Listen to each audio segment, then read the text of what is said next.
আমরা গতকালকে রাত্রে বাড়িতে ছিলাম না।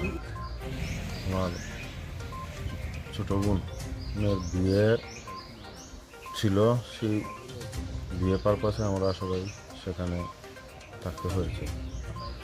তো সকালে এসে দেখি আমার গ্রিলের তালাটা খুলছে না।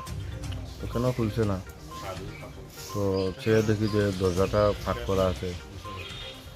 তো দরজাটা কেন ফাঁক খুঁজলাম, খুঁজে দেখলাম যে ঠাকুরঘরের জানালা দিয়ে ঢুকেছে। এটা এখানে অর্ডিনারি, এখানে গ্রিল নেই।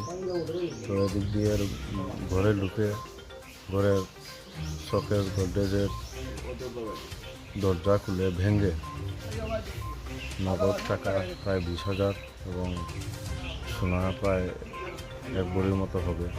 কারণ বাকি যে সোনা দানাগুলো উনি আমার মিসেসের অলঙ্কার, তো ওগুলো নিয়ে উনি বিয়ে বাড়িতে গেছেন, না হলে এগুলো পেতাম না। আমার বিশ্বাস যে আমাদের কদমতলা পিএসটা অবশ্যই খুঁজে বের করেন। আজকে হয়তো আমার হয়েছে, কালকে আমার গ্রামে হয়তো আরেকজনের ক্ষতি হবে। তো আমি এটা কাম করছি, তদন্ত করে গিয়েছি। তদন্ত করে